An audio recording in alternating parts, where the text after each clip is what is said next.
And when you're growing a business and you're starting a business, there is small room for error. And in this video, I'm gonna walk you through how we almost went out of business because I hired too fast.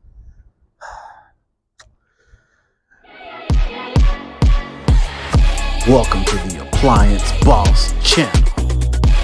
All right, everybody, this is something for everybody. You need to hear this if you own an appliance repair company and you're growing, starting from a one-man and growing your team, okay? So this is how I almost went out of business in my appliance repair company because I hired too fast. Okay, so the first thing I did was I ignored the red flags. This is my situation. I had a bunch of techs leave and I needed some bodies to fill the seat, okay? So when you're doing that, you're reviewing resumes, and sometimes you just kind of take the first person that comes through and you make yourself think that they're good. You look at all the positive and then you ignore the negative flags. So that was my very first mistake. I ignored the negative things. I ignored those red flags, and they were waving the red flags, waving it. Okay, so that was the very first thing. So these are a couple of red flags you can look for. Okay, you hire somebody, they're late. they're late on the first couple weeks on the job.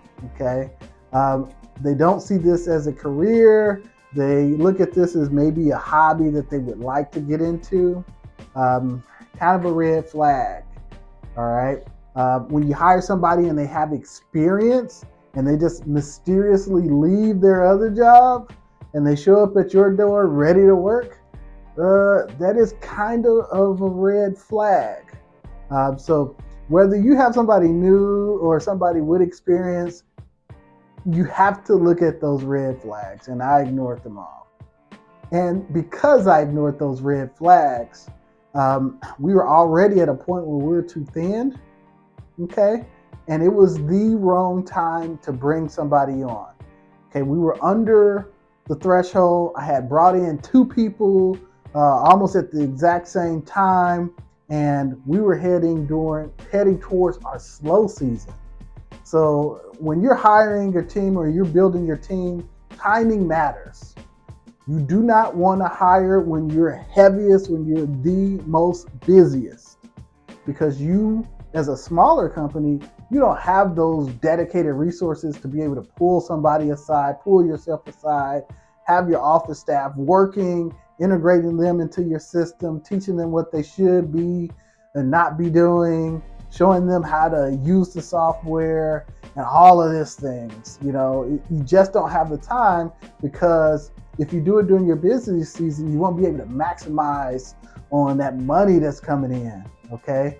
And you don't necessarily want to take that for granted, because if you're busy, take what's coming in, take those calls, or don't be too greedy. Just take what you can get, maximize that time with what you have.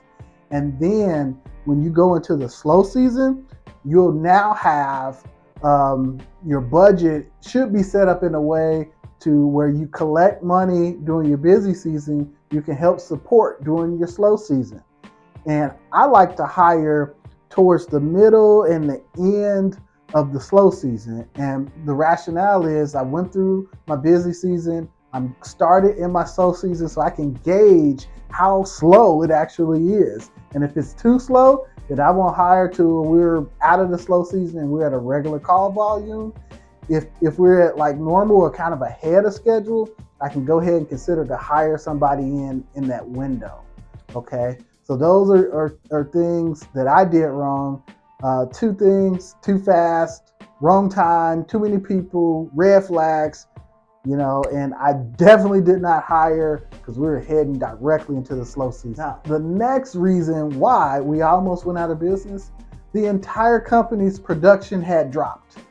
Okay, so I'm big on numbers. I track everything, and I'm looking at the production, and I can kind of see, all right, we're nowhere near on the production side where we should be. Okay, so now I got these 2 new people here. We're trying to motivate everybody to get back on track on the production, but it's difficult, right? Because now you're going into a slower season.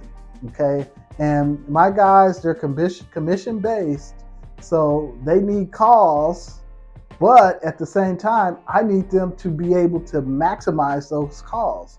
We're not just going out collecting service call fees and leaving. We're going out, we're presenting a solution, we're solving the problem, and we're giving the customer the option about their repair or replacement for their appliances. So if we're not doing that right, our production goes down. And at that time, we had a downward production. It could be because we pulled resources away to train the 2 new guys, right? And compound that with the slow season. So if you take those 2 in effect, we have the hockey puck of hiring 2 people. Same time, we're downward in revenue, and the expenses are going up because they're not productive yet. Okay, so that is a recipe for the disaster. The revenue's dipping, those expenses are there, and you're adding, and they're not going away. Now, how I overcame this is you basically cut, right? You have to identify it's not working, cut ties, move on, and right your ship. Okay? If you wait too long, you can be put in a situation where you have to release everybody and the business will completely fail. All right? So what you want to do is avoid that. If the production is not there, then you have to cut. You can't be emotional around it, no matter how much you like the people, how much friendship bond that you built with them. You have to understand that it's a business, and if we're not producing, their production affects everybody else in the organization. It affects you, it affects your other tech, it affects your CSRs, it affects the business vendors who you have relationship with. It affects everything, and it's a snowball effect. All right. So just remember that. You gotta cut. You gotta understand. Okay, it's not working. Cut it. And then after that, you have to understand what can you do better so you won't make that mistake again. Okay. So hopefully you can take some of these tips that I share with you and apply it to your business. Have you ever hired somebody and then it just went to shit real fast? You didn't have enough calls. You didn't have enough anything. You spent too much money on tools, on the vehicles. You sunk all the money into that stuff, and the calls weren't coming in like you thought they were. So if you were, hey, take a look. I got a video on how to get 400 appointments in a month. Also, too, you can check out my sales domination full training that we have, link in the description, so that way you can maximize the calls that you have now, so you won't have to focus on hiring multiple technicians to grow. You can just maximize what you have right now and grow and get the most out of your interactions with your current customer base. So don't forget to like, subscribe. See you next time.